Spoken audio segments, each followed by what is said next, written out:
যেহেতু দানা ঝড় ও বৃষ্টির জন্য আমাদের 15 দিন আলু চাষ পিছিয়ে গেছে। আমরা নতুন আলু পেতে জানুয়ারি মাসের 10 থেকে 15 তারিখ লাগবে।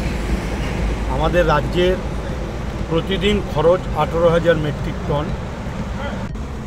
স্বাভাবিক কারণে আমাদের এই পুরনো আলু আমাদের 40 থেকে 45 দিন চালাতে হবে। সেজন্য যাতে আলু আমাদের রাজ্যের মানুষের যাতে প্রয়োজন মেটে, সেজন্যই আমরা অন্যত্র আলু এখন কোনো পাঠানো যাবে না। যদি আমাদের রাজ্যের মানুষের চাহিদা শেষ করে যদি উদ্বৃত্ত থাকে তখনই আমরা বাইরে পাঠাবো। তাই অনেকেই কিছু অসাধু ব্যবসায়ী তারা লুকিয়ে বিভিন্ন রকমভাবে অন্য জায়গায় নিয়ে যাওয়ার চেষ্টা করছে। সেজন্য বিভিন্ন জায়গায় চেকিং পয়েন্টে আমরা চেক করছি, আমাদের ডিপার্টমেন্ট এবং পুলিশ।